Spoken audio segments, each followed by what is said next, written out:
usual, I always ask David, he likes to begin each session with some literary quotation. Okay, thank you, Marty. This was very interesting and unexpected beginning. Really enjoyed it. Last night I was able to go outside and to sight for the first confirmed time Comet Atlas. It's very, very faint and very diffuse and very difficult, but I got it. And my quote today is something that I wrote years ago. Our fondness for the stars has touched our souls.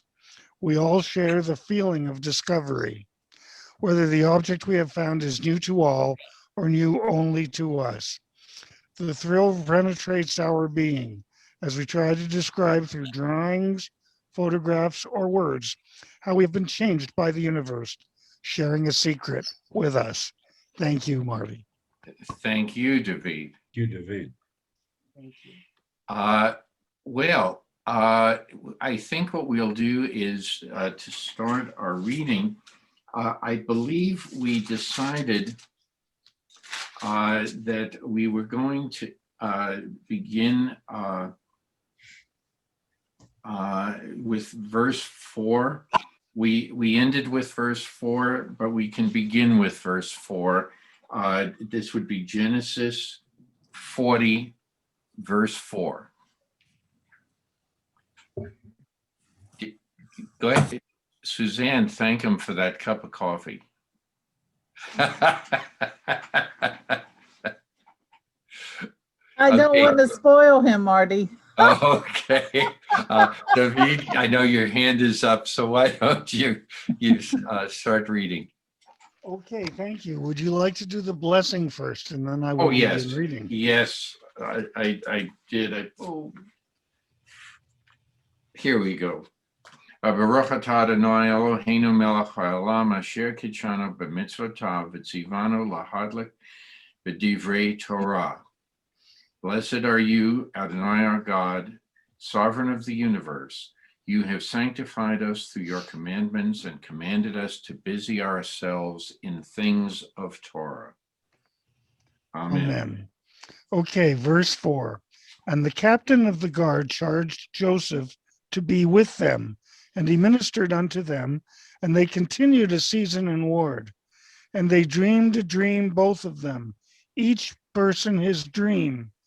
In one night, each man according to the interpretation of his dream, the butler and the baker of the king of Egypt, who were bound in the prison.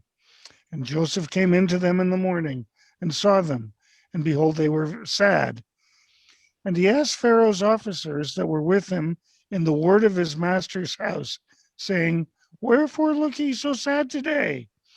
And they said unto him, We have dreamed a dream, and there is none that can interpret the dream. And Joseph said to them, Do not interpretations belong to God? Tell it me, I pray you. And okay, let's stop at that point.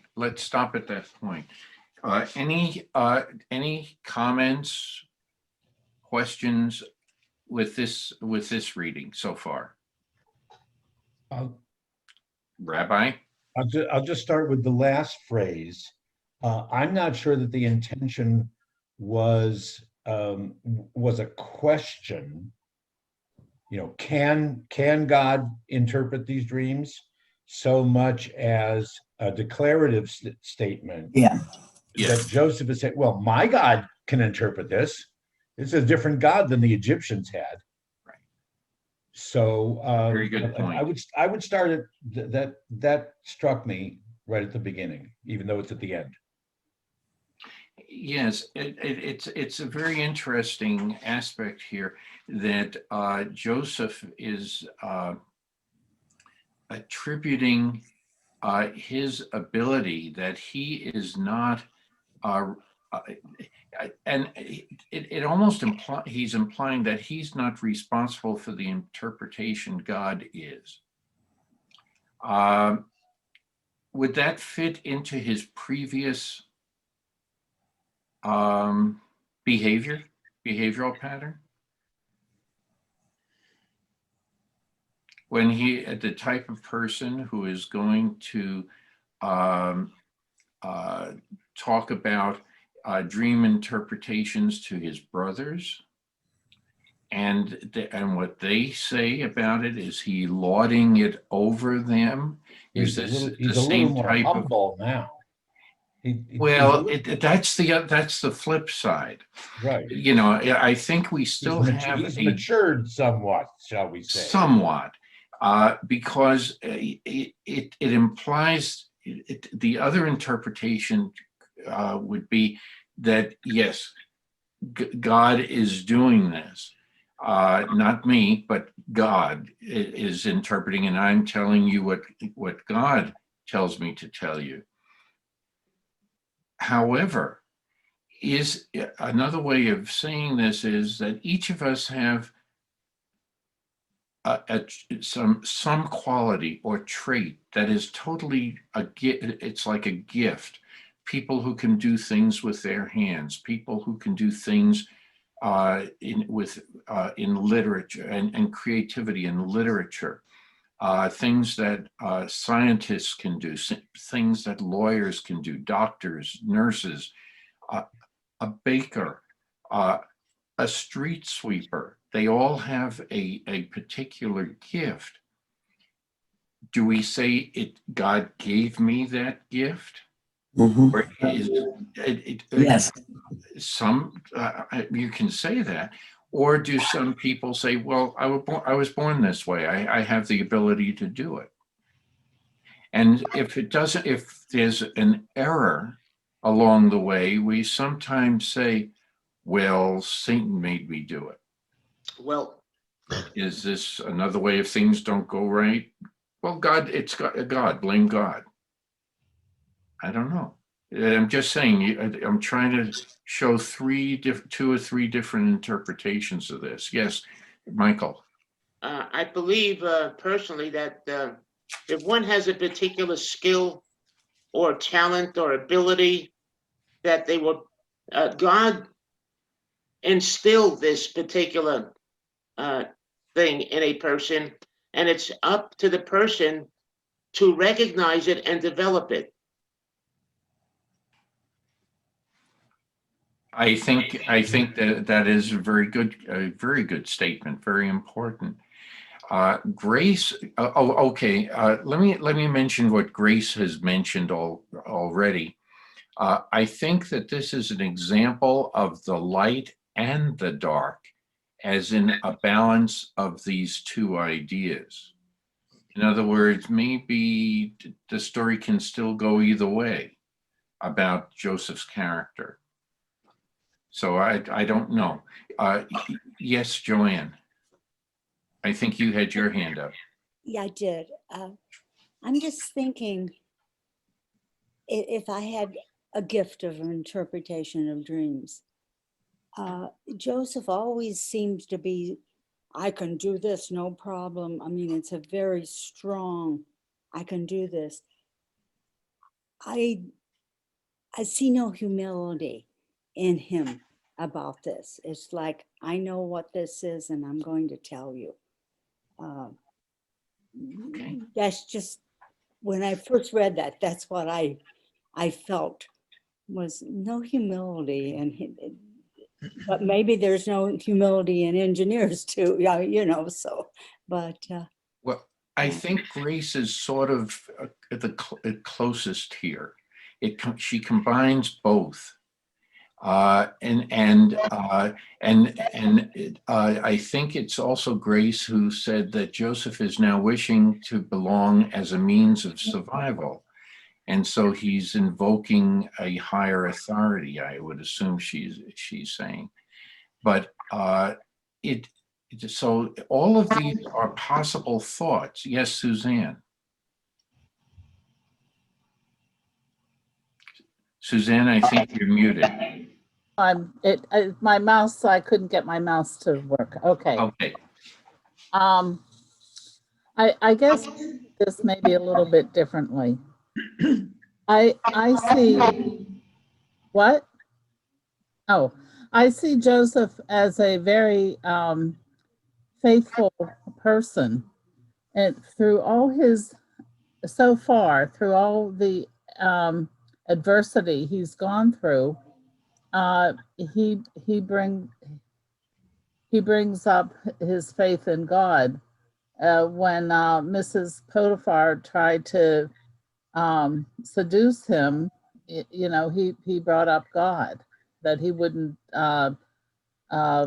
sin against God, and with these dreams, I guess I disagree a little bit with Joanne. I don't. I see him being humble here, saying that dreams interpretations are up to God. And I also see a little parallel between Joseph and Daniel. Mhm. They both had the gift of dream interpretations, and neither one of them has had any, at least that I can recall, any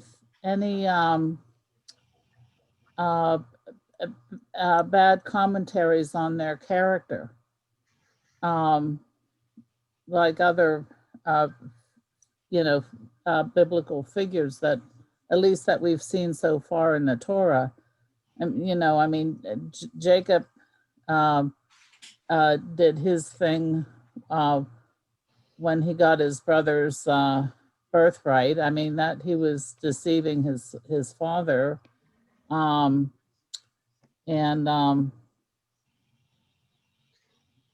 I know Reuben slept with his concubine. I mean, there always seems to be something.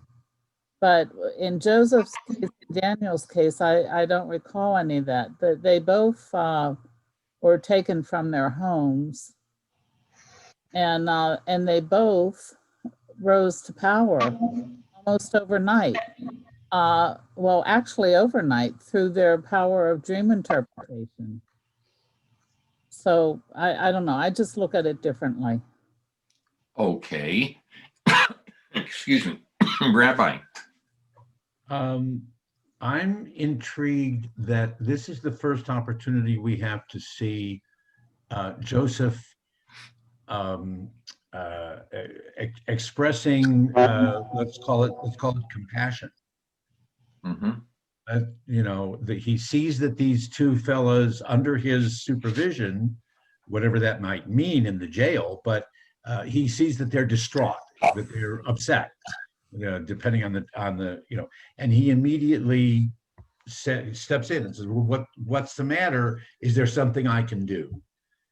So that's why I think Suzanne was saying it also, is that this is a little more mature, a little more understanding man than the one as a young boy, although there isn't a lot of time in between, who was, as you say, arrogant towards his brothers and his parents. He's demonstrating different characteristics at this point. I agree. I think that this is the Being down in that well gave him time to think. He's had a lot of well experiences, a lot of pit experiences. Oh, okay. And I think that somewhere along the line, as you're saying, and I think it's stated here, I think it's a pivotal point, and that's why I'm pointing out the negatives as well as the positives, because we know the Joseph of old, and now we're going to be, I think we're going to Joseph of young, if you want to put it that way. Or young, yes, the young Joseph. But now we're going to see the new Joseph, the maturing Joseph, and I think that that's an excellent point, Rabbi. Yes, I don't know who had their hand up first, Helene or Larry. Helene. Okay, Helene, why don't you go first? What we're talking about, what we're talking about is development. We're talking about children's development. And what we do as children sometimes is cruel, very often egocentric. They're not capable of understanding. Their brains are not coalesced yet. So as we develop, and the rabbi said compassion, there is the name of the individual who has grown, who has moved through the stages, and as an adult sees other people. I can step into their shoes.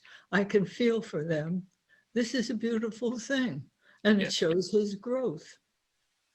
Very good point. Very good point. Larry, you're on.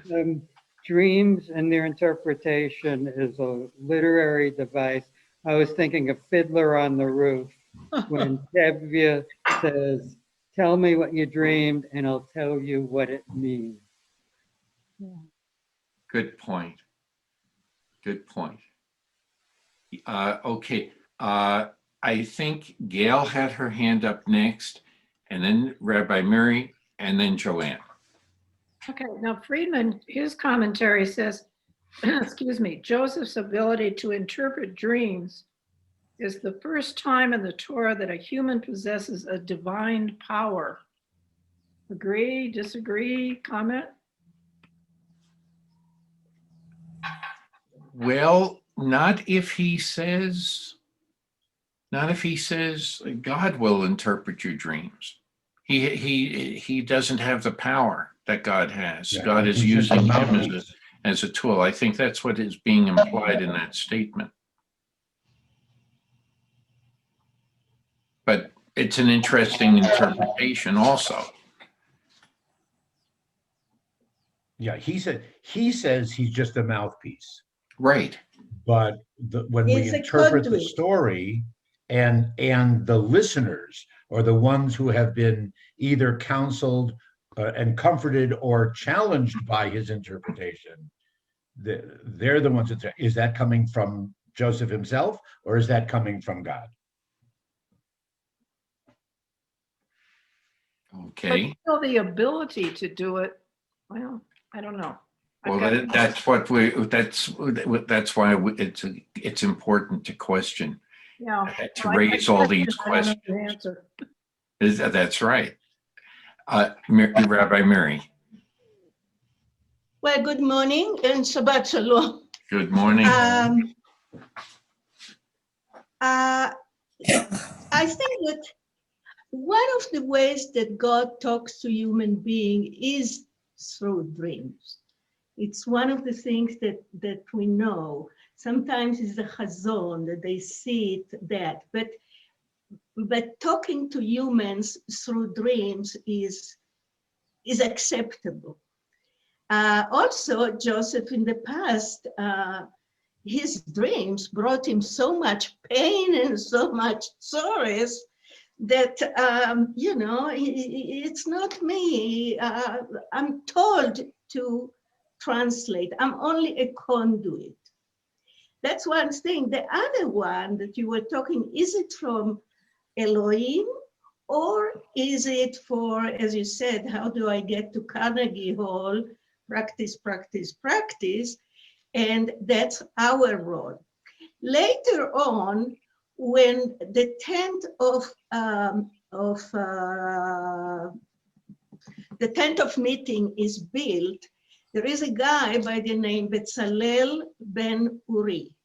Now, not him, but the people around him know that Ruach Elohim is in him, that the Spirit of God is in him to perform beautiful things. He's an artist. But the words that they said is Ruach Elohim. It's not that he's a talented guy and knows how to do his stuff, but he goes, he's a conduit of God to do nice stuff. It's the origin of the word inspiration. Yes. Right. Very, very, very. Thank you so much. Yes, Marty, can I Rabbi. just jump? I loved Rabbi Miri's statement that sometimes God speaks to people through dreams. God speaks to people through other people sometimes also. Uh-huh. And in Right. our relationships, that's Buber, in our relationships with them. Right. Good point. Good point. Sounds through Joanne, you had your hand up, and then I think David. I did because my New American Bible, my Catholic Bible here says, we have had dreams, but there is no one to interpret them.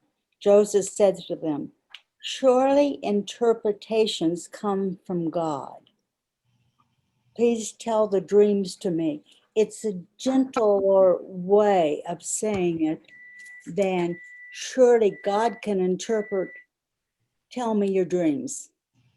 You know, it's it feels more gentle here. Like, Okay. tell me your dreams and let's work with it. Okay. Rabbi, okay. I mean, maybe Don knows a little bit about this also, but I heard somewhere that there were professional dream interpreters in Egypt. Yes. There was like a guild of, they didn't necessarily work for the Pharaoh, but so when the prisoners say, and there's no one here in prison who can, we can't find a professional interpreter. And then Joseph says, but in my tradition, in my approach, my God can help interpret. That comes up a little later. Yes, okay. That does. Right. And so he's now convinced, or I'm good. I just want to say the flip side of that could be is that he says it here, and because it comes true, he is also convinced later when the cupbearer is going to speak with the Pharaoh about I remember finally that there was a fellow that told me you would spare my life. It interpreted my dream, and then what happened to the baker. Is that convincing Joseph at that point that it comes from God, that it really does come from God? I'm getting an echo effect. I don't know. I guess somebody has their volume turned up. But I don't know. But I think that the traditional way we would interpret this is that all of this comes from God, and God is doing it, and in this case, through Joseph. Yeah. Okay. Okay, because we have to think of the entire story too, what happens in the long run. Okay, I had David, then Michael, and then Don. Well, thank you, Marty. I just wanted to say how much I'm enjoying this discussion about the dreams and their mentioning being mentioned in Genesis. I'm actually working on a book right now, a book for children that is partly based on a dream that I had decades ago and has never left me. And it's a dream about this little girl who lives on the moon, and she looks like a grocery store bag with 4 little feet on the bottom, 4 little arms at the top, and a little head on the top. And she says that I just want you to know, my name is Tanya. I'm here. I am going to watch over you a little bit. I'm kind of your astronomical angel. I can't make you discover a comet, but I do have the power to take a comet's path and turn it a little bit so that you might be able to see it easier. That particular character has not been so helpful in recent decades, but I still enjoy the dream, and she's a big part of this children's book I'm working on right now. Thanks, Marty. Well, thank you. Thank you for that information. Look forward to the book. That's right. Okay, what was, I think Michael and then Don in that order. Yes. I'm wondering, dreams normally come from when you sleep, you have these dreams. But what about, and it's a question, and what about if sleep is artificially induced? Do you still dream? In other words, let's say, I'll give you an example of artificially induced, let's say anesthesia. Someone's under and they sleep. Do you also experience dreaming as you would if you would normally go to sleep and dream? For those who have had surgery, would you just raise your hand to answer Michael? I don't remember dreaming That's it. under anesthesia. If anesthesia is deep enough, you will not experience dreaming. If it's not yet, there's a period just before you go under. Right. That's right. You may experience something, interpret something different that's going on in the room about you and things like that. But but most people will not be able to dream during surgery. Rabbi, was your hand or Helene? I don't know who was first. Well, and then Larry. The question was, pardon me, I'll step back for a second. The question related to a dream while you're sleeping. Okay. Rabbi Miri had also used a different term in talking about this. She's used the Hebrew term chazon, which is more like we translate it more as vision. So there's those who dream while they're sleeping is one word, that's chalom, and then chazon you don't have to be asleep for. Just God appears to her, or someone, the man appeared to him in a vision.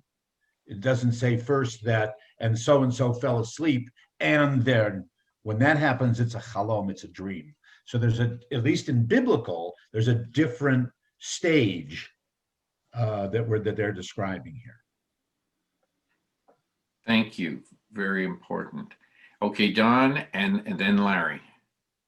Or did I skip Helene? Yeah, you did. Well, I think Don had his hand up before, so I'll go to. I've lost the sequence. So, but I do know Don was in that earlier hand raising. Sure. Thank you. I just want to point out that dreams are used to predict the future. That's the main purpose, as I see it in the Bible. And just like every other oracle, tea leaf reader, nobody knows the future. And so, and everybody wants to know most people want to know the future. I'm not sure I do. But dreams are a great device for threading together a plot and for making the characters real. And we all know what a dream is because we all eventually go to sleep. So I just think it, but that's my basic view is once you hear somebody tell their dream, then they're saying, tell me what's going to happen to me. And so Joseph can respond right away to that. Okay. I don't know who had their hand up first, either Larry or Helene. Helene, go. Okay, Helene, you have the floor. Thank you, Larry. Oh, Don, I'm glad you said what you did. There's no question. My question is, does somebody want to talk about a person who has no dreams? A person who sleeps for decades with no dreams at all? How would you interpret that? Why wouldn't that person be allowed to have dreams or to tell me? I don't know. It's a question. It's for me, a question for me. You have to consult a neurologist, Helene. I don't know. Consulting the wrong people. Maybe so, but I do know this happens. And the interpretation, I'll tell you the interpretation that I've heard is that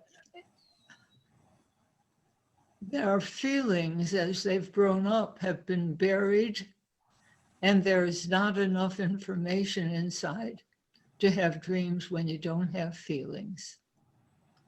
Or is it doesn't have dreams or doesn't remember dreams? I mean, Pardon? they don't have dreams or they don't remember dreams. There's a difference. No, they don't have dreams because they don't have feelings inside. They've buried their feelings, and therefore the dreams emanate from feelings. Interesting. It's way out of my pay grade. That's interesting. Larry and then Rabbi Mary. The word dream brings all kinds of connotations. A dream is a wish your heart makes when you're fast asleep. Yeah, People heard that. Then what about to dream the impossible dream from Mena La Mancha?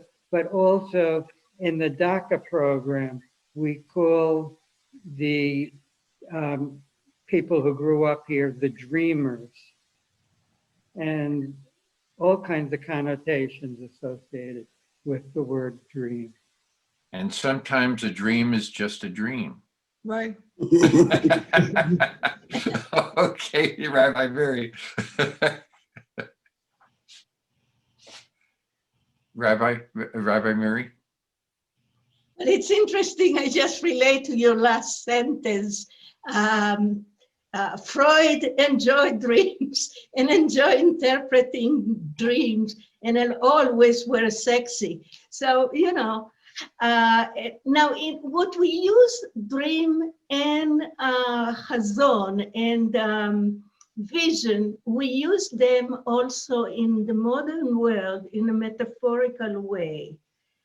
For example, I dream that all human beings will be friends, and I dream that not wars will come. So we use the word also to express something that we want to happen. And the same with a vision.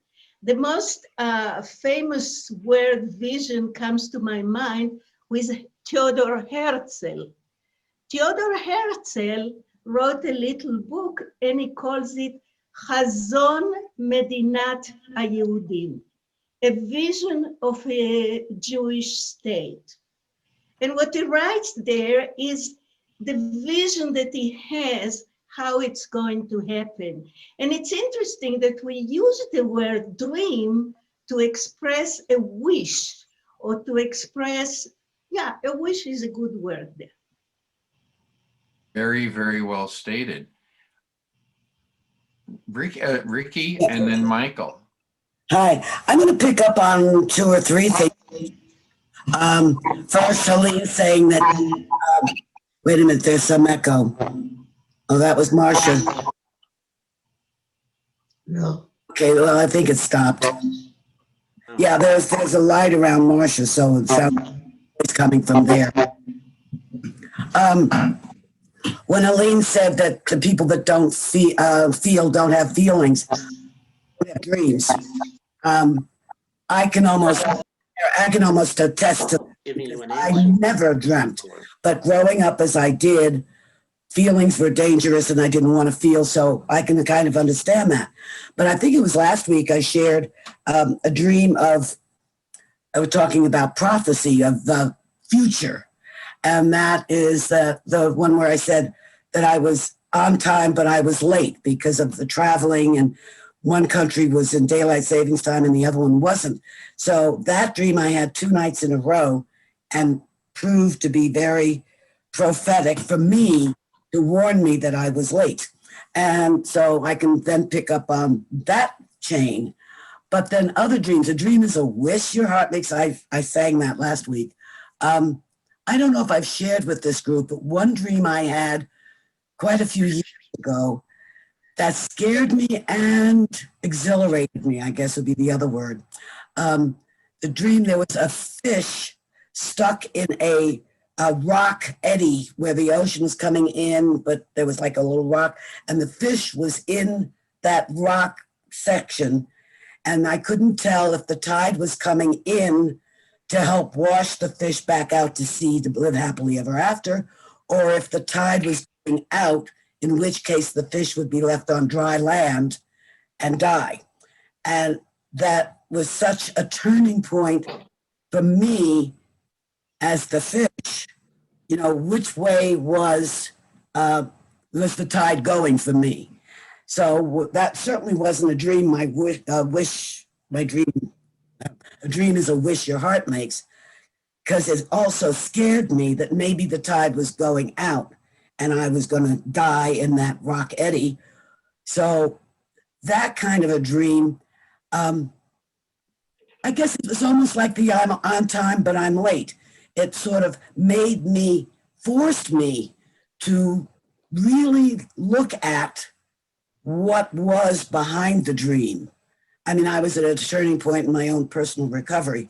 And so it was very clear what it meant to me. Which way was I going to go? Which way, was, the term, I guess, I used the term last time of the grace of God. Was I going to receive the grace with the tide coming in, or had I squandered it and the tide was going to go out? So dreams can be all over the place, and I can almost verify everybody's interpretation or use, because I think we use our dreams too. I know I did in both of the cases that I've described.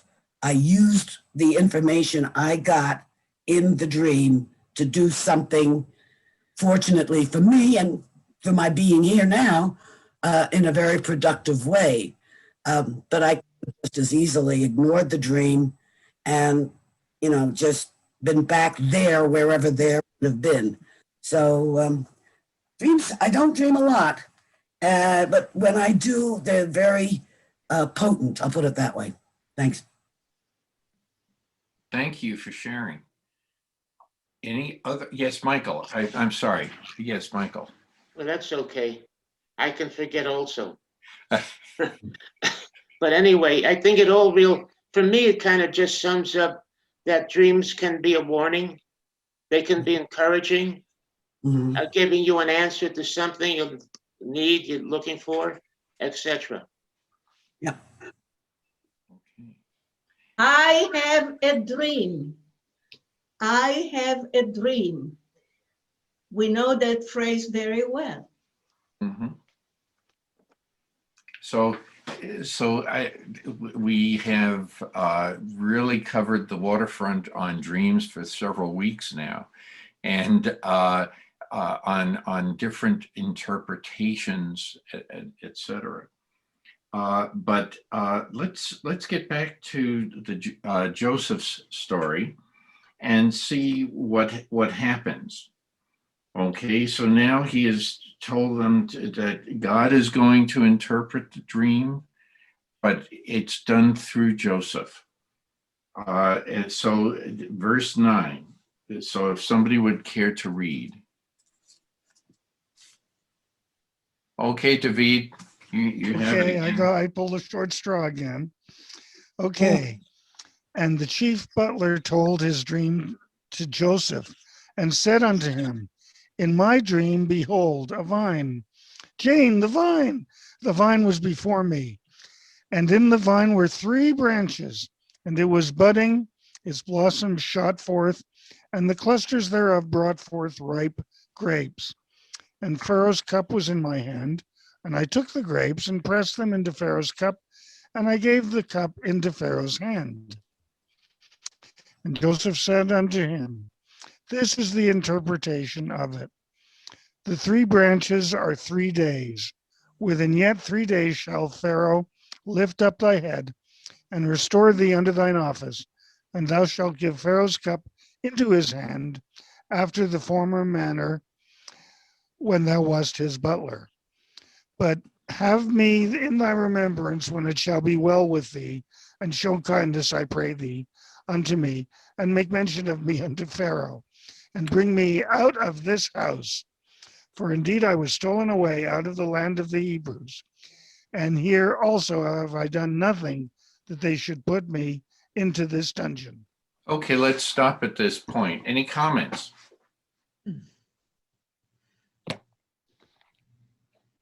Okay. We've said a lot about dream interpretation. Oh, Martin? yes, Rabbi Mary. I don't know if I don't know. I have to look at the concordation. But in modern Hebrew, the word, what we read here, interpretation, pitaron, is solution. We use that for mathematical thing. What's the solution of 2 + 2? So if it's solutions, when God gives the solutions, I think that it sounds a little bit different than just saying interpretation, what it means. One is means, and one is what's the solution for that. This is a, how do you say, quantum, I don't remember the word, conundrum. And I don't know. Thank you for interpreting what I say. So I just wonder, I'm not sure that the word pitaron appears again, but for me, knowing the modern Hebrew, it makes me feel that there is a problem and there is a solution. The dream is the problem and there is the solution, and the solution is in the hands of God. Good points. Yeah, very good points. Yes, Rabbi. Picking up on Rabbi Meir's observation, the Hebrew says not only that this is the pitaron, this is the solution, but it says that it's, and again, it's open to discussion. It doesn't say this is my solution, this is how I interpret it. It says pitrono, which could mean either this is its solution or this is God's solution. Mm-hmm. Okay, so he's not taking credit for it. Right. Excellent point. Excellent point. Any other comments or questions? Okay. From the standpoint of, I just wanted to read something here. Joseph deciphers the dream by a scheme of equivalences. The rapidity of the action suggests imminent fulfillment. The recurrence of the number 3 indicates specifically 3 days, 3 branches, 3 stages of growth, 3 actions performed. And both Pharaoh and his cup are mentioned 3 times. It is quite likely that Joseph actually has knowledge of Pharaoh's impending birthday celebration. This is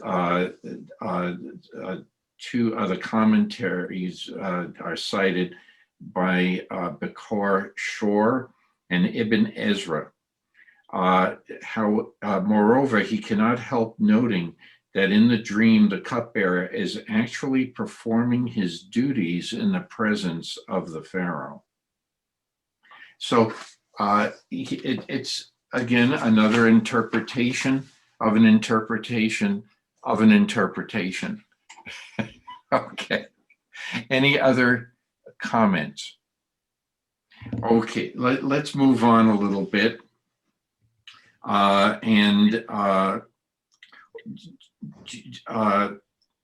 What about Joseph's last statement? For in truth, I was kidnapped from the land of the Hebrews, nor have I done anything here that they should have put me in the dungeon. Any comments about that? By the way, we do this every week. All of a sudden, something pops into our mind that reminds us of what has happened to us too. That it has, and it's just because of the discussion going on. So that's one thing. Any other comments? I just think he wants to put in a good, put in a good word of the Pharaoh for me, make sure the Pharaoh knows that I'm the one that interpreted this dream, you know, the whole thing. And I've been wrong, so maybe he can help make it right. Okay. Okay. What about, Marty? you know, yes, Rabbi. There's a foreshadowing of the fact that Joseph is going to forgive his brothers, because he doesn't accuse the brothers here. The implication is, I was kidnapped by the caravan drivers, the Midianites, the Ishmaelites, whichever it was. But he doesn't say, my brothers sold me to this place. Well, actually, from his standpoint, by being in the pit, he may not have known that he was sold. I'm going to just flip it around. You know, he may not have been aware of all the other discussions that were going on around him at that time. He would probably be saying to himself, how do I get out of this? And be trying to get out of that pit rather than just accepting that fate. I don't know. So it's one of the things. So he may be saying it this way also because he just doesn't know the whole story. But yes, it is a good pivotal point. And I think his, from the traditional standpoint, that is the way we would tend to go along with that. Yes, Suzanne. I also, because he says this after the butler's interpretation, it also gives me the impression, since the butler is going to be made a free man again and be restored to his former position, that he got cast into prison unjustly, that he was an innocent man. So I think Joseph was trying to relate to him, saying, you know, I too me too. ended up here, and I too am innocent. Good point. Good point. Yes, David, your hand is up too. David, I think you're muted. Can you hear me now? Oh, yes, Wendy, yes, yes. You know, from all the stories we're talking about Joseph, he sounds like, on one hand, he could be pretty condescending, which is why his brothers did what they did, because they just got tired of it. But on the other hand, remember, we were not really there, and he could have been very humble about what he did. And the reason I'm just saying that is because let's compare this very briefly to today's world with the Black Lives Matter movement. These are people who know they didn't do anything wrong. They tried to be as good as they could, and they were still punished. So for whatever reason, there might have been some kind of a thing. Maybe they knew Joseph was Jewish and not Egyptian. It could have been that kind of a thing where they were just punishing him because, or maybe that he was just doing better than the people he was with, and they didn't like that. So that's just my guess. Okay. Okay, thank you. Any other potential interpretations? Okay, dream on. Let's go. Should we, I guess, verse 16. David, I Well, don't I'm see any here, other but hands. Okay. No, I said I'll read. Oh, okay, Ricky. please read.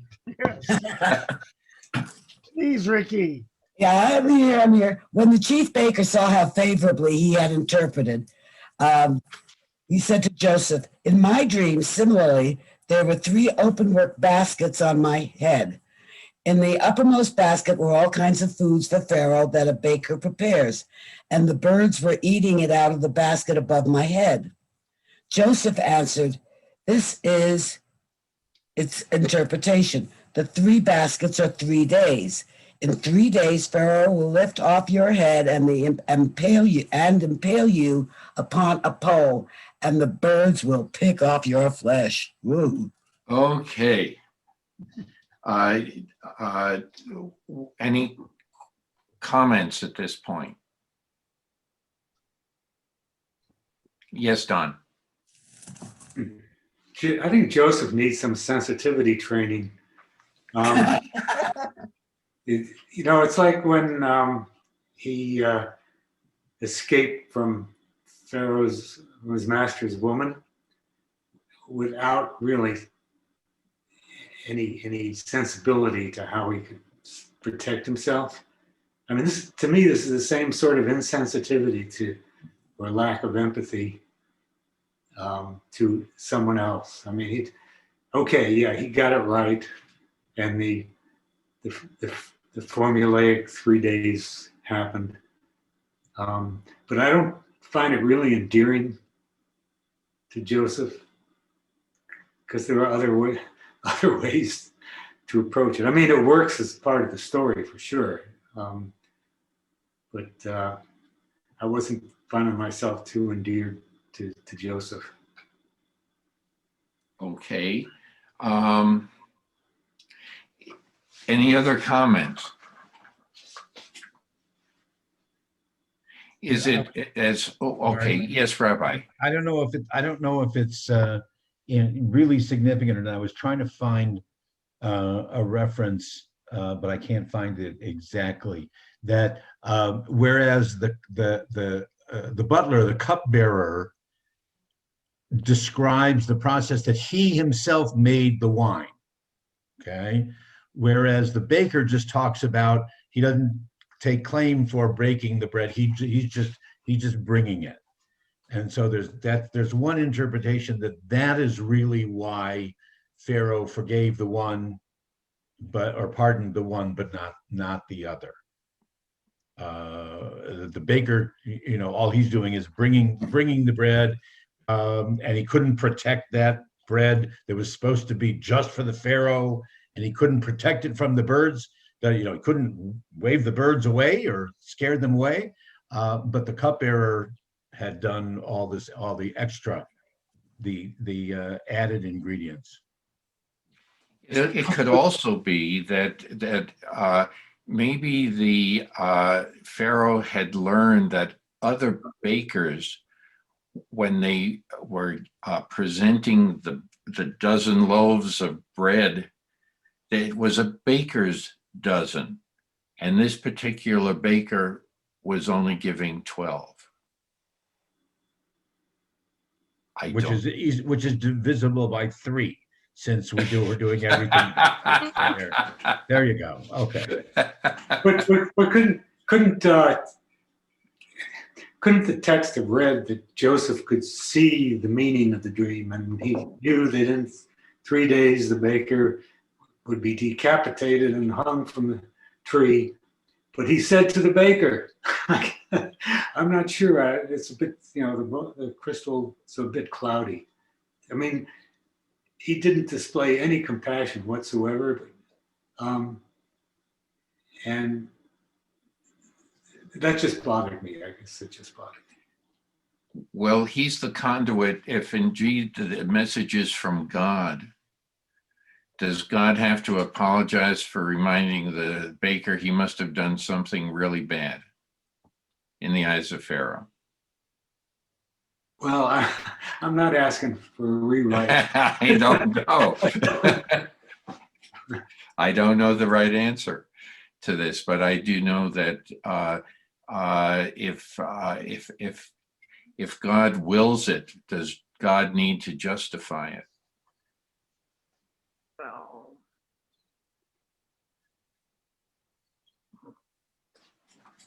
So anyway, that I don't know. I don't know what we could answer it multiple ways, but this is God's interpretation of the dream.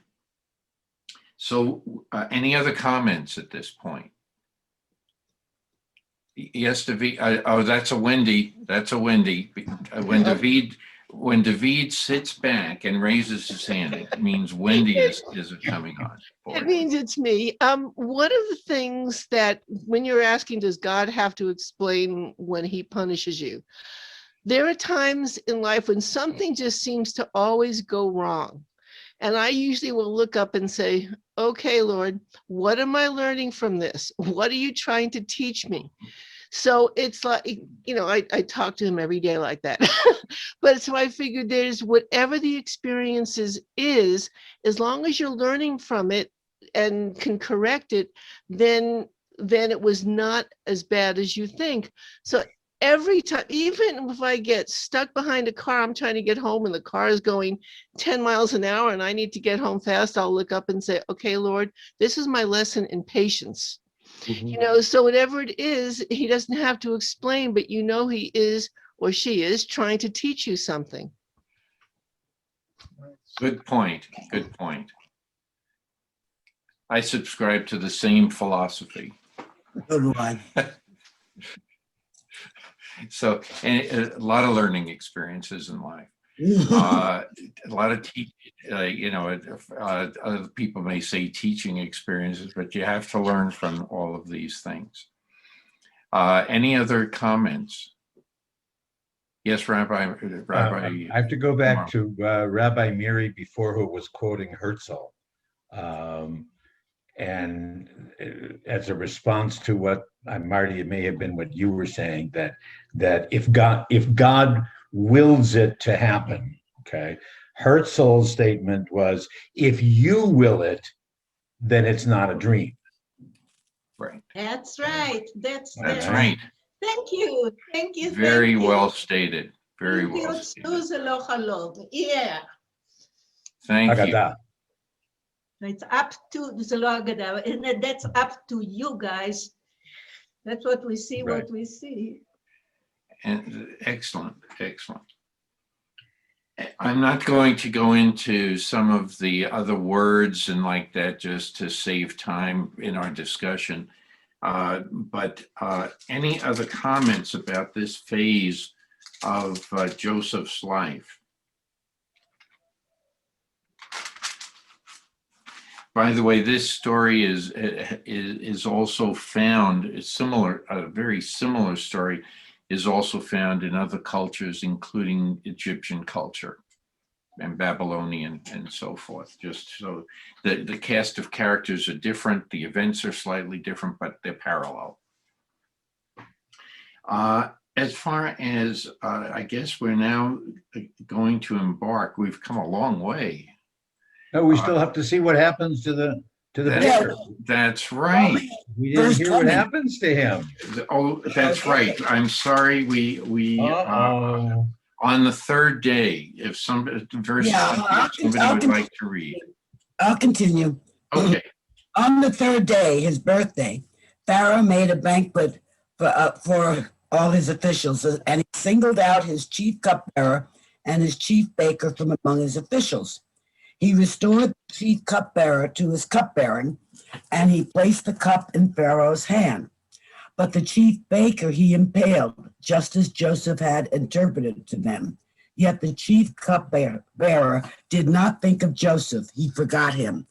So right there, he didn't do what Joseph asked, which was, put in a good word for me, which he did back in right.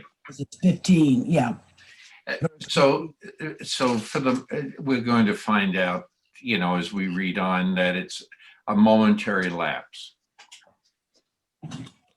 Okay, he was probably so relieved that his life really was spared that he maybe forgot about other things. Yeah, but the next sentence says after 2 years' time. So yes, so Joseph has to wait 2 years. It's a long momentarily. Yeah, they're very long momentarily. But it's the time things have to occur at the right time in the right place for the story to proceed. Otherwise, we would have different stories. Okay, maybe Joseph needs more time to think about all this.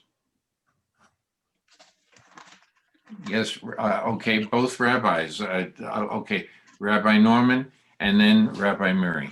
Okay, I'm struck by the wording in 23, that the cupbearer, Yeah, that me the cupbearer did not remember Joseph. He forgot him. Okay. And it's like, you know, the negative to the positive kind of thing. And that's common in the biblical author, in his, we assume his literary style. So you think like of Amalek, okay, is remember what Amalek did to you, do not forget. You know, it's putting both of them on there for the sake of the emphasis that this is an important point to remember. Okay, very good. Yeah, that's what I wanted to address. But if we see, you know, what we say about remembering, we use the Zachor. Zachor et Yom HaShabbat, we don't say Al Tishkach. So it's interesting the difference of don't forget, forget and remember. So both of them appear here, but in the future we use it Zachor. Very good. I just noticed something that Grace has put up. The cupbearer misses God's intentions. And if we think about this, Joseph has said that it's God who is interpreting everything. And so the cupbearer is not even saying, well, God told Joseph and Joseph told me. The message, that part of it has been left out. It will come up again in a different way, as Grace points out, a yin and yang.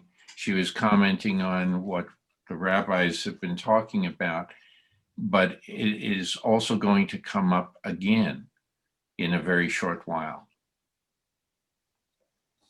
Yes, Rabbi Murray, and then Ricky. One thing that's interesting is that the wine guy says, Im zacharti itcha, if I'm going to remember you, then I'll do something about it. So it's interesting that he hesitates because he never finds his phone, he never finds his keys, you know, so he knows if I'll remember. That's a difference. Good point. Okay, Ricky? And Larry, is your hand up too? Oh, okay. Ricky. Okay, I mean, every time you're talking about, you know, remember, forget. The slogan, if you want to say that, of the Holocaust movement, memorial museums, et cetera, is never forget. And so that's so important, never forget. But somewhere I remember hearing, always remember to never forget. So that we really, you know, it's not just do not forget, it's always remember to not forget. Very good point. This is going to, our discussion right now is also important in a discussion that we will have in either next week or the week after. So keep this in mind about forgetting and remembering. Okay. Yes, Joanne, your hand is up. I'm thinking of those 2 years that Joseph is still in prison. And my thinking is, you know, it's like prepare the way of the Lord, because after that, he becomes who he really has been maybe meant to be. And when I think of the Holocaust Museum, it's to remind us, and Joseph had 2 years to remember multiple things about his history, his past. And the Holocaust is to remind us of our past, but think about the way of the future. How can we change it so we never have a Holocaust, museum again. You know, Is Joseph's experience in the pit like a Holocaust? I think so. It's the loneliness. It's not sure if he'll die today or tomorrow. He has no understanding of what his future is. Okay, I know some people say that we should never use the concept of the Holocaust in other ways, that it demeans what actually happened during recent times. But do we all run into, we spoke about this before in a different context about a number of experience that are like pits, and learning experiences has been expressed. I mean, we've spoken about this, and each one of these can be a trap. There are those who said in the Holocaust, it is, why did God abandon us? Okay, and then the interpretation was it must have been something that we did very bad and we will never be forgiven for those events. And this is to remind us of all those bad events. On the other hand, there were those that came out of everything and said that as long as I believed in God, I was able to come through all of these bad events. I was able to get through the Holocaust. And here Joseph is saying something similar. He is saying that these have been some of my learning experiences. We had numerous discussions about this. So I don't want to reiterate all of those. All I want to say is that his character is maturing, and I think we're finding that in statement after statement here. That we can always toss in other discussions, but here I think because of his faith, God didn't abandon him. He could have abandoned God in any one of those instances that in his life so far. Mm-hmm. But his faith was that as it develops, is God is getting him through this, and God is going to be there as long as he gives God credit for everything, and God is going to guide me in the right direction. God is going to look favorable upon me for the following reasons. What I have learned in all of these other experiences. Maybe that's why he's going to be have a better turn of events, because not only he believes it, but God is showing him that this is what, according to the story, this is God's plan. And now Joseph is realizing that he is going to be an extension of that. Because remember, the story has been leading up. He has heard his father teach him that the people, there will be, you can count your progeny as the number of stars in the sky and the grains of sand on the shore. This is, so maybe he's starting to believe maybe this is part of his purpose. Mm-hmm. That he has a role to play here, and it hasn't come to fruition yet, but maybe there's a reason for all of this. Yes, Rabbi Norman. Marty, I thought that was a very good analysis and explanation. Joseph doesn't see, at least my understanding, Joseph doesn't see himself being punished because he's a Hebrew, because he's a member of because he has a certain belief pattern, because of the kind of clothes that he wears, because of the language that he speaks. He doesn't really know why he's been thrown into this pit. Is the only history that he says is I was kidnapped, along the way. So it doesn't link into an explanation or a theory that could be expanded to what, and I want to try to choose my words carefully, Joanne. I apologize if I don't say it in the proper sensitivity, to the way that the Jewish people respond when, especially today, when we hear the word Holocaust. Okay, we think of the horrible tragedy, catastrophe that happened to all the Jews and continues to be replicated in acts of anti-Semitism and whatever today. Joseph doesn't have that. That's not Joseph's experience. He's not suffering or seeing himself as being in that predicament because he's a Hebrew or because he's a Jewish. And what happens to him will not be expanded to happen to the whole people.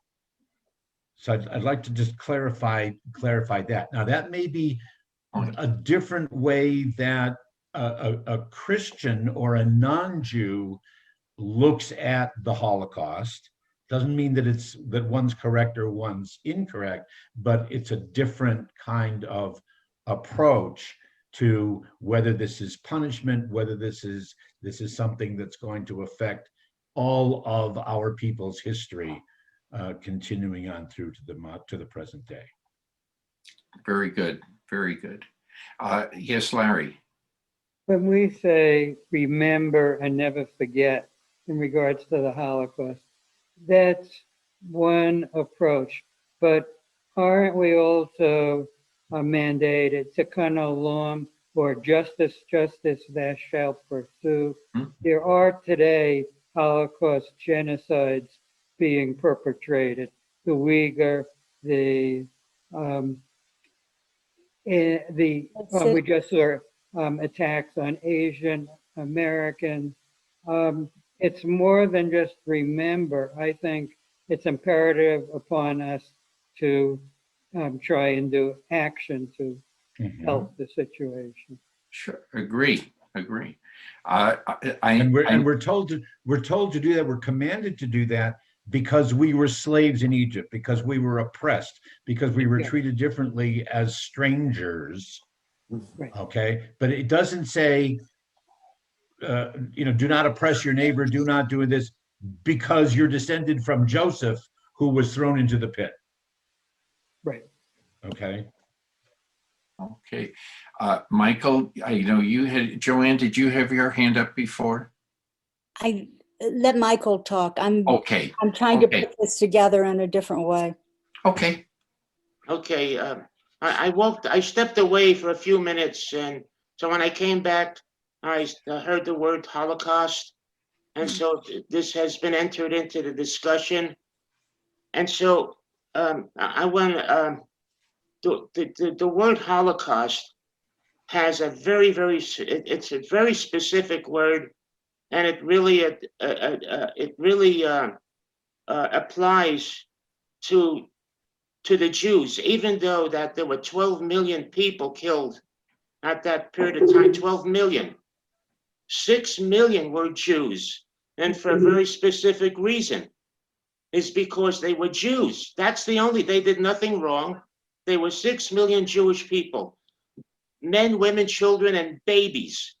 Now, if you have some information, what's very important is how the Jews were killed, how they were, the process. And you have to, because I did a little studying on this, so although, as Larry said, there's Holocaust going all over around a different way, but it's really, there's some very, very specific situations apply to the Holocaust. One specific thing is something called the final solution. I don't know if you're all familiar with that term, the final solution, but what does that mean? It means that the eradication of every Jew in the world, every Jew under the sun. That's what that word means.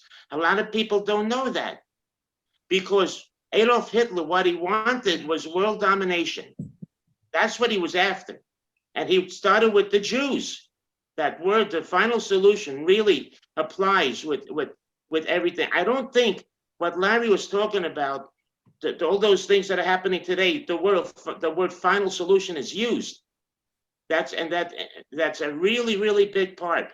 And that's why, Marty, you know this, that I'm very much against the word perish. When they say the Jews perish in the Holocaust, that I'm very much against, because how did they perish? That's the point. Did they perish in a flood, in an earthquake? They were murdered. They don't want they don't want it. The Jews today don't want to use the word murdered. That's terrible, because then you dishonor the people who were murdered. Babies, how did babies die? And why? What was the when babies were murdered? What process? How were they murdered? And why? They were murdered. They were buried alive because the Nazis wanted to save bullets. You see, there's a certain process there, and you just can't go around saying this is a Holocaust and that's a Holocaust, even though it's terrible. It feels like one to somebody. That's why, Michael, at the outset, you may not have heard this. No, I said that there are some people who feel that these discussions demean the word Holocaust, and it dovetails into what you were saying. But in another use of the word, we all go through very tragic experiences, and how we come out of it, and that we discussed learning experiences and things like that. There's a lot that goes into this discussion, because these events can be of a personal nature. They can be of a communal nature, a national nature, and I understand how you feel. Because any family that experienced this event takes it very personal, and I understand exactly where you're coming from. So, Rabbi, yes. Let me just inform you on how the leadership of the Jewish community around the world is trying to reconcile the terminologies here. Okay, and this has been the case for about the last 20 years. When we're referring to the Holocaust of the 1930s, 1940s, that's like with a capital H, the Holocaust, the tragedy, the catastrophe that affected the 6 million, and actually more than 6 million Jewish victims who were murdered. Yes, Michael. But the mainstream leadership of the Jewish community now says we should use the Hebrew term Shoah to distinguish it from, as Larry is saying, Holocausts, and maybe that's with a small h, but Holocausts in a genocidal, racist attempt. It may not have the same systematic approach to the horror of the Shoah as the Jewish community experienced it, sadly. But we do recognize that those Holocausts, small h, are happening, and to make sure that our experience, our tragedy, is indeed remembered and not forgotten, they're suggesting that we use the term Shoah, the Hebrew term, so that it doesn't get lost, as some people are implying when the term is used more often. Yes, Joanne. How do you spell that? The word, T-H-A-T, tell me again. T-H-A-T. S-A. Oh, That's how you spell that. T-H-A-T. Oh, smarty. That's my father's joke. I'm sorry. No, show Okay. us I didn't get it at first. I'm really I deep know. into this. S-H-O-A-H. Is the Hebrew word for like Shoah. catastrophe, Okay, horrible tragedy. yeah. It was horrible. It's Not still a horrible. tragedy. But how can It's, we as a people somehow or other prevent ever another Holocaust, but all the other things that are happening?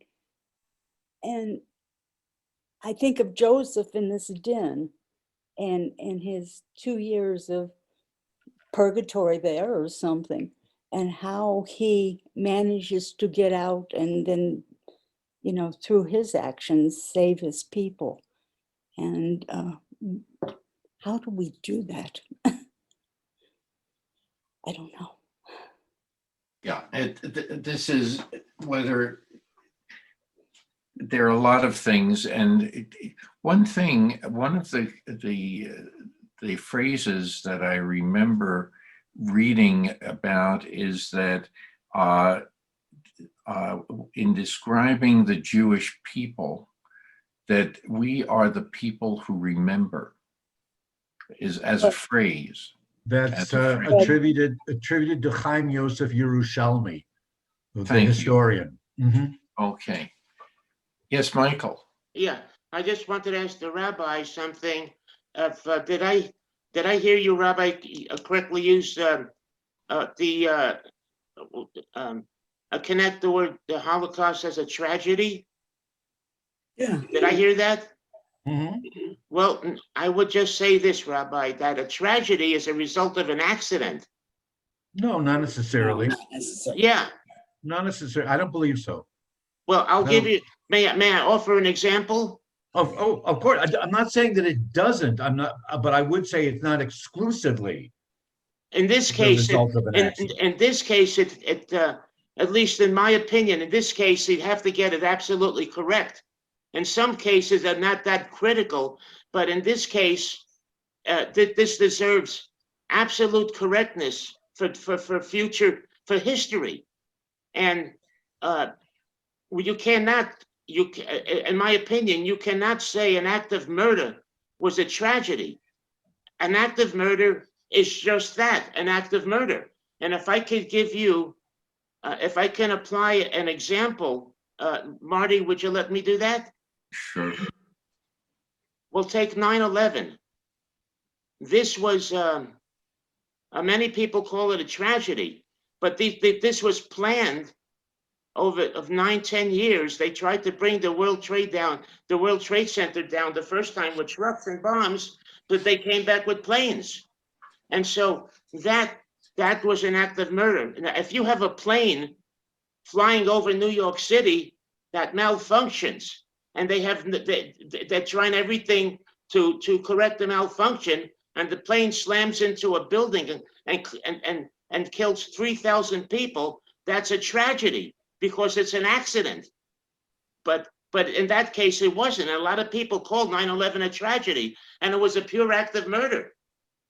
And so that's what I'm saying, that a lot of, and so many people don't understand what's tragic and what's a premeditated murder. Thank you, Marty. Well, the word tragic, Michael, tragedy is after the murder. What? It's not. It's after the murder, after the plane attacked the buildings. It's after that's how we feel. I don't get it. I'm sorry, I have to defend my use of the terminology. The Oxford Dictionary of the English Language translates tragedy as an event causing great suffering, destruction, and distress, such as a serious accident or a crime or a natural catastrophe. Yeah. But what I'm suggesting is premeditation. I don't know if that says anything about premeditation in what you're reading. Or Premeditation. accident. He A said, crime, no, a crime would everything feels- imply premeditation. Yes, But But that's what that was. A Okay. crime. that's right. Premeditation. that was a tragedy. I Tragedy is an accident. Take It's really over, simple. Mr. Moderator. okay. It is Okay. an accident.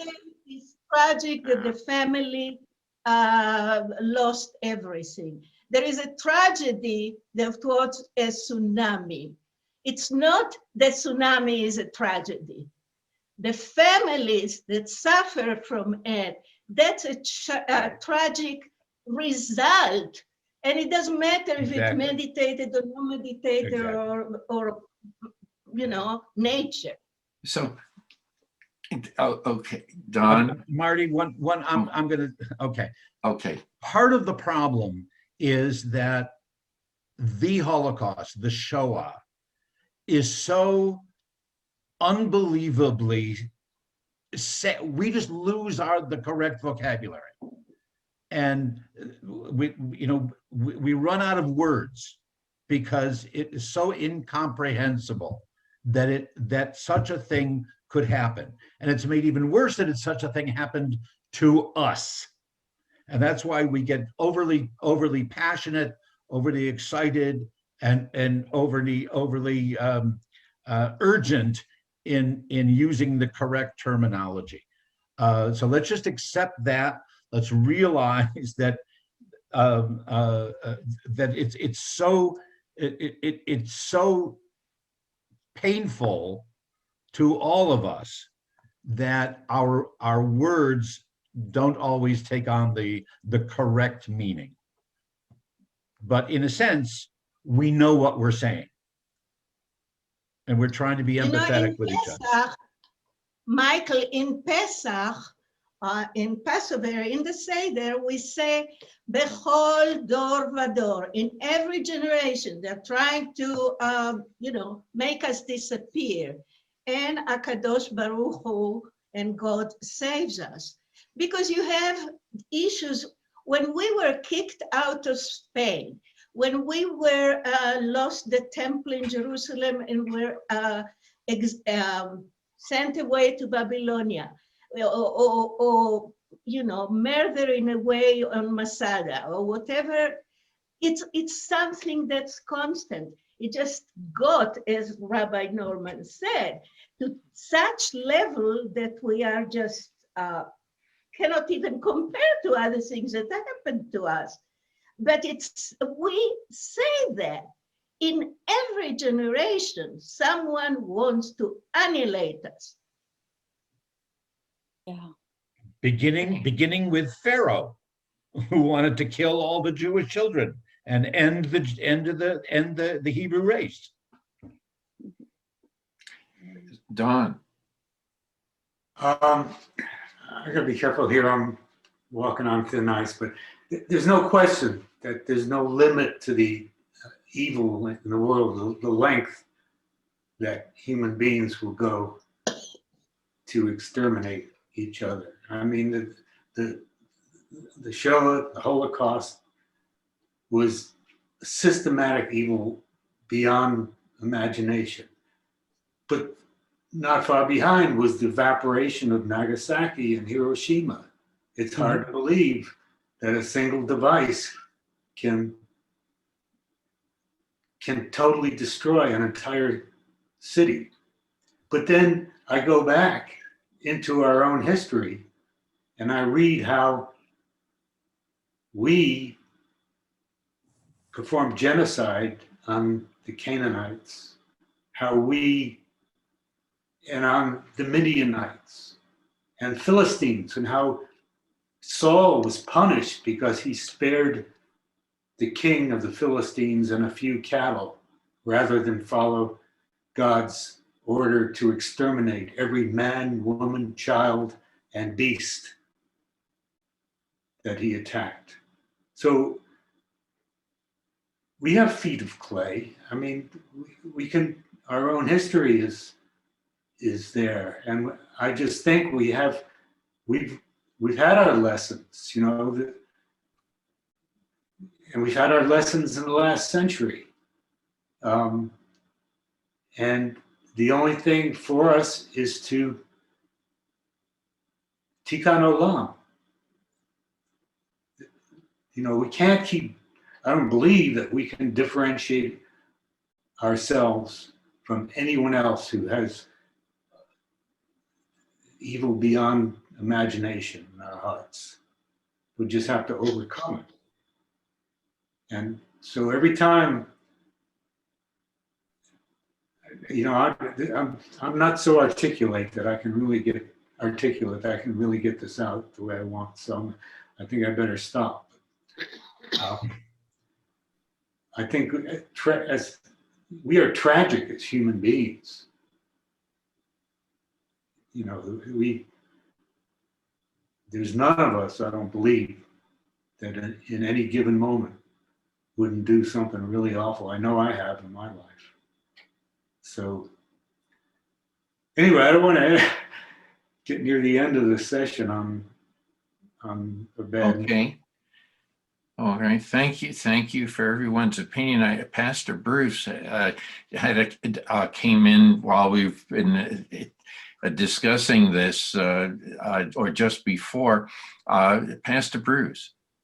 Well, thank you for letting me in, even though I was late. We had a memorial service here. We have one. We were backed up again, so we have like 5 in the next several weeks here.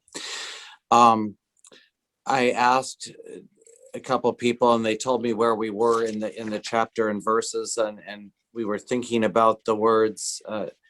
I'm assuming that you got into this discussion because towards the end of chapter 40, the chief cupbearer did not remember Joseph. Is that the reason you got into the discussion in the first place? Yes. Because I wasn't here for that, but I assumed.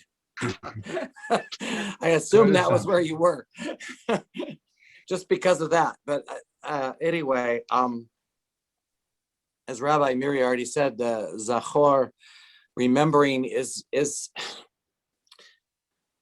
to me, that's one of the most important words in Torah. I just feel like the remembering is an important thing. Remembering of the good things, the remembering of the evil things, the remembering of all these things are, to me, is just really important, because if we do not remember, there are things that happen. When we remember the good, we can always have a heart of gratitude, or a heart of gratefulness for remembering the good things. And that's true in anybody's life. You know, I mean, as we go through life, we have things we remember that we're so grateful for, those memories.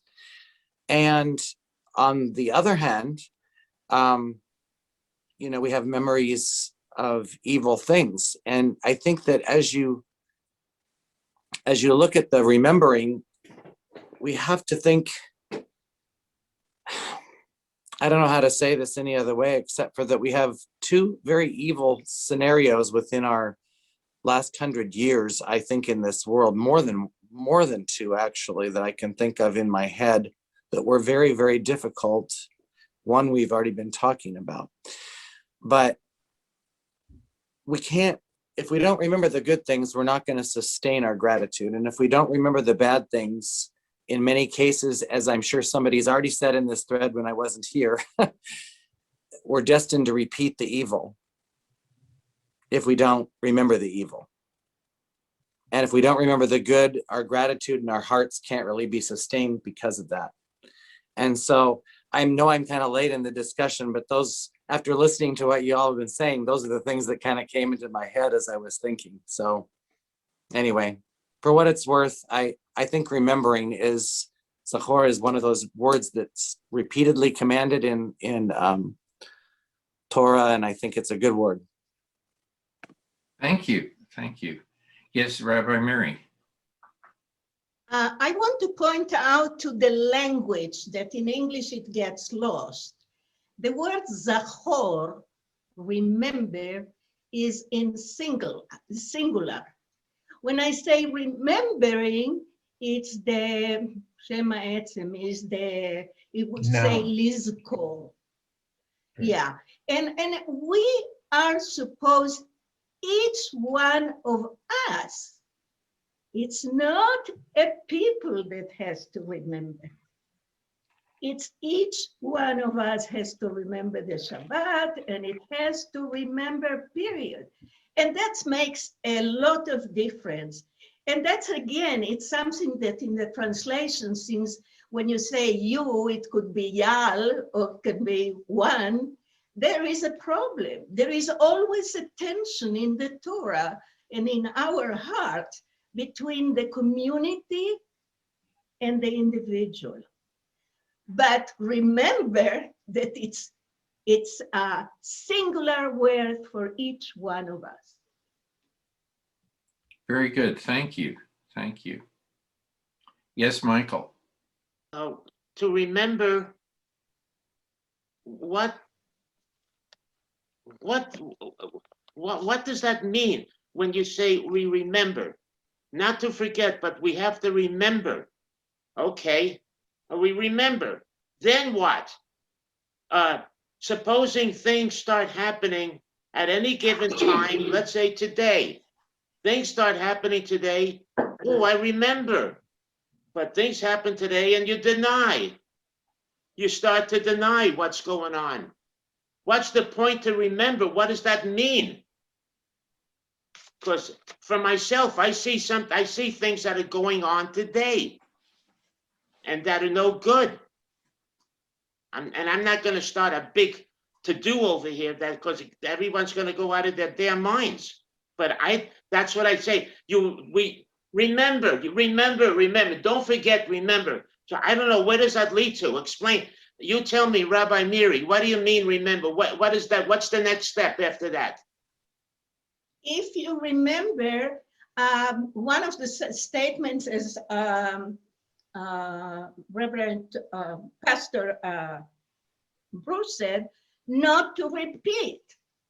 If you remember what you did, don't repeat it. My rabbi, Reb Zalman, used to say, it's not even that. It's when you go on a path, if you encounter an obstacle, do not act again upon the obstacle, not even what you did, but how do I move forward in a different way so the obstacle doesn't stop me. You know, people say, so we don't repeat history. Somewhere I read that it's not the case, but that's what usually it says. What comes after? Yes, so when you say don't repeat history, who do you tell that to? Who do you say it to?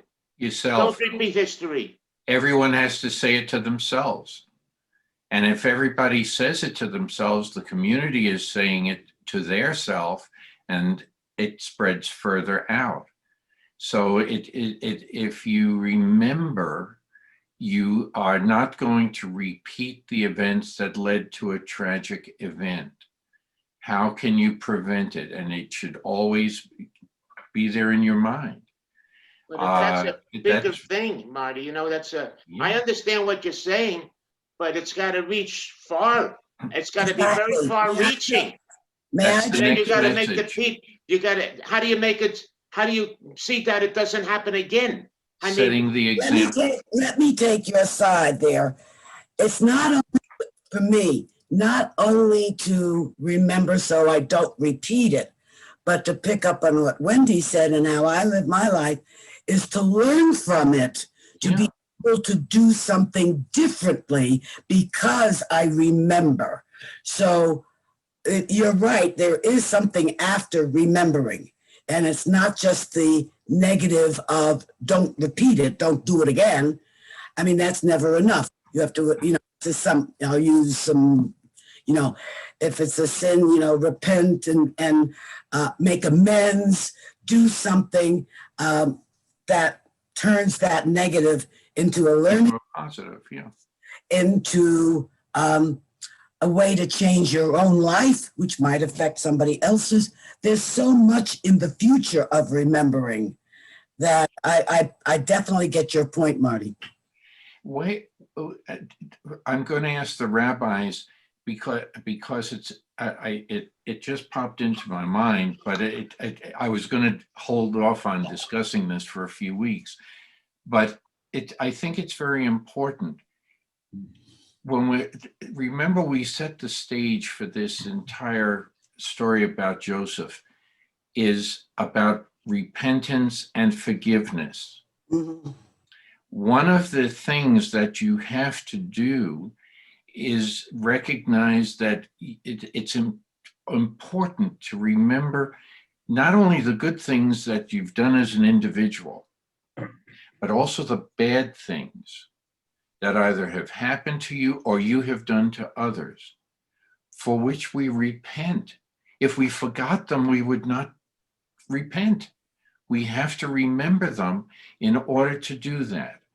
And I think that that's why this discussion is important here about remembering and being forgetful, because next week we're going to see what happens when you remember, when one person remembers what all the things that happen. If the cupbearer doesn't ever remember again, Joseph's fate is sealed at this point.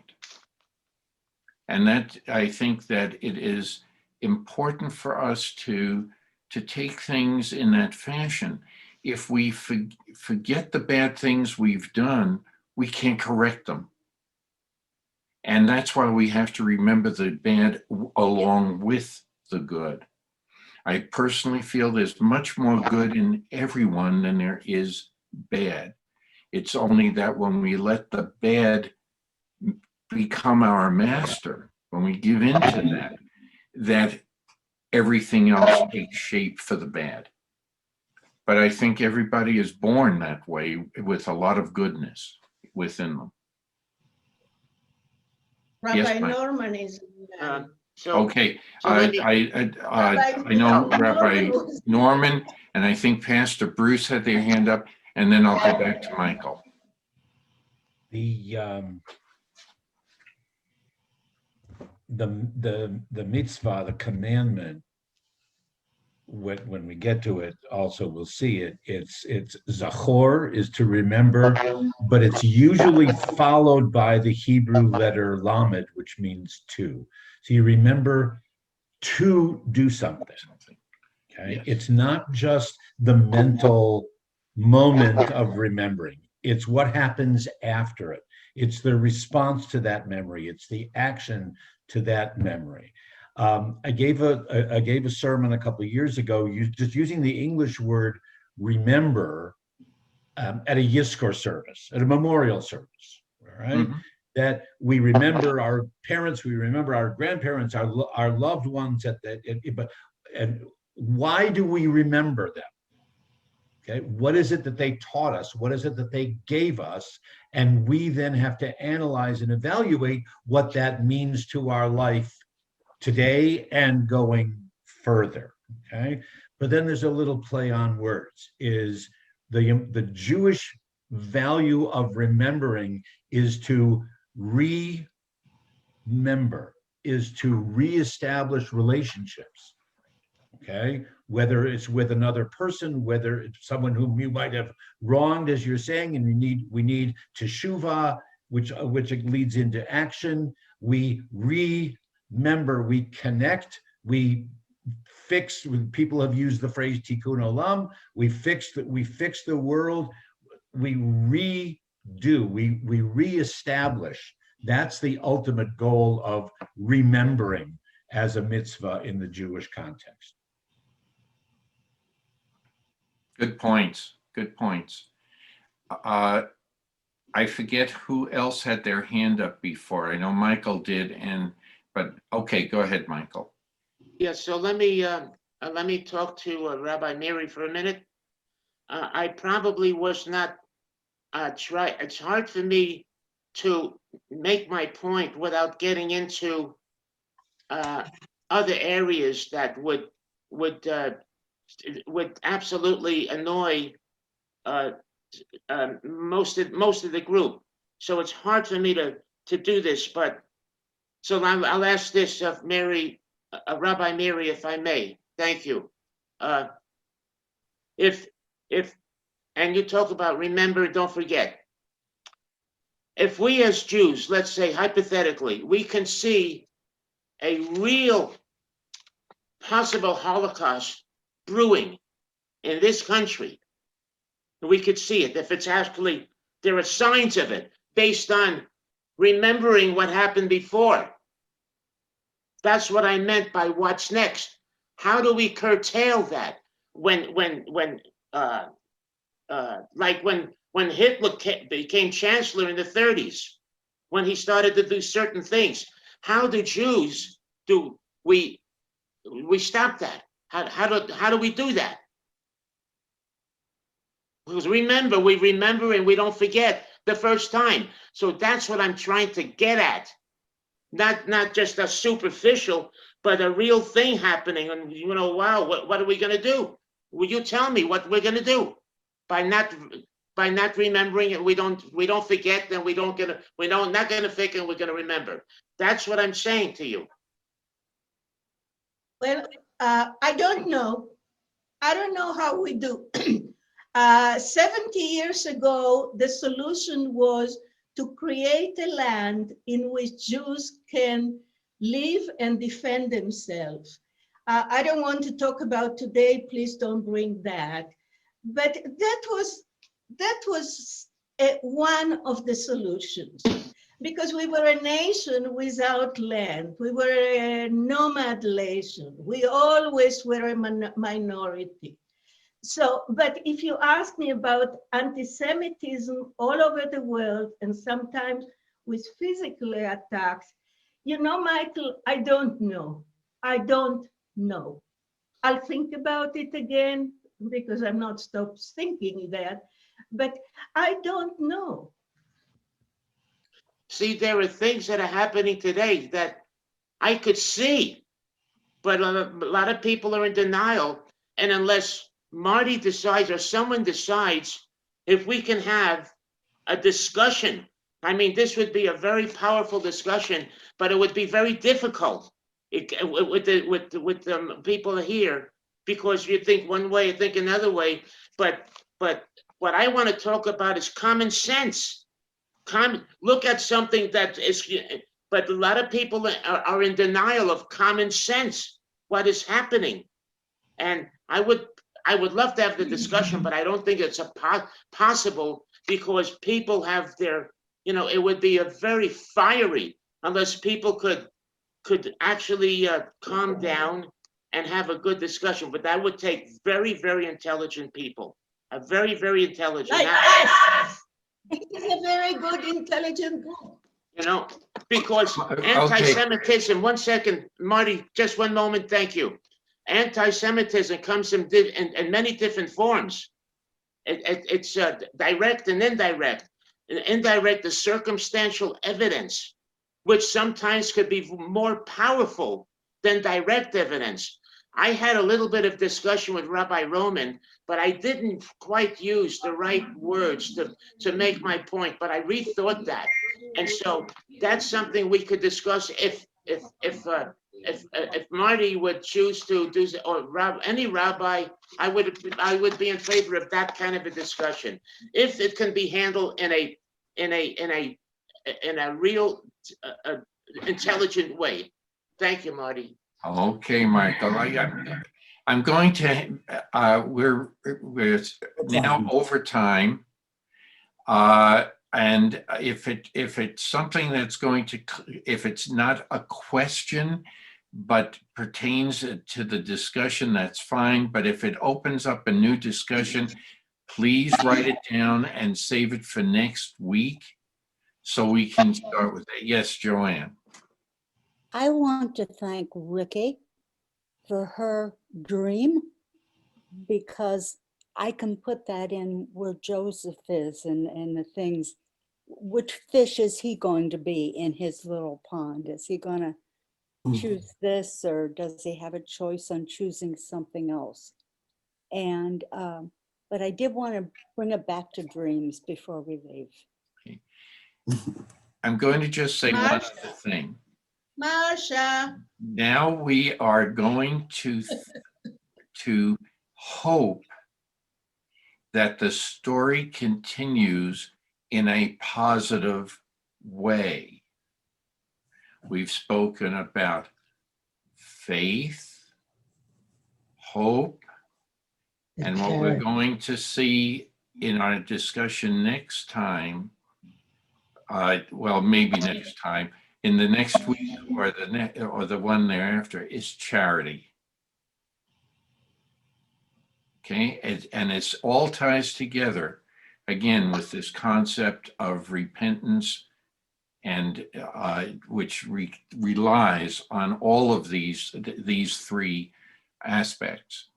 And Marty, Marcia wants to say a word. She didn't have a chance.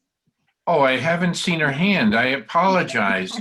I bet everybody who's been talking on my screen is onto one side. And I apologize, Marcia, please. I have been very quiet, but I want to say thank you for these faces that we see each other react to things, because sometimes one has to sit back and listen and learn. And I think that's been a wonderful experience for me today. So thank you. You're welcome. And thank you, everyone, for helping Marcia. She's been so patient. Thank you. On that note, I think we'll just wait until next week to see how all of these aspects come together. And where in some stories, this is why Joseph is elevated to the level of tzaddik. And Ricky may want to approach that discussion next week when we get to that.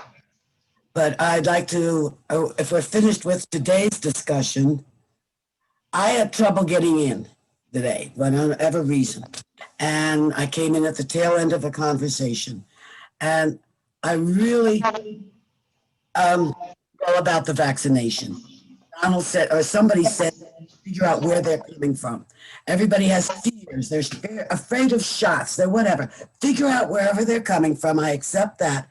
But there's one important to ask somebody who is reticent to get the shot. The question for me would be, how would you feel? You get the disease, that's your problem, but the shot isn't for you. How would you feel if you got the disease and gave it to somebody else who died? Ask somebody to think about that question if they're reticent about getting the vaccine. Okay, good point. Gail, you've been very quiet, but you're muted, Gail. No, she's not. Oh, no, not now. Oh, okay. No, I just wanted to say, don't forget the sister, if we're doing announcements now. Yeah, go ahead. I'd like to, Sisterhood picnic tomorrow or Tuesday at 11 o'clock at Sahuarita Lake. And before I forget, one more week, Donald, thank you so much for that book that you told me about, Wonderworks. Oh, yeah, sure. It is wonderful. Really, really good. Thank you so much. Very good. Yeah, we just we had ordered the book and it just came yesterday. So yeah, I just snuck a few peeks inside. It is interesting. Yes. Okay, I guess that's it for today.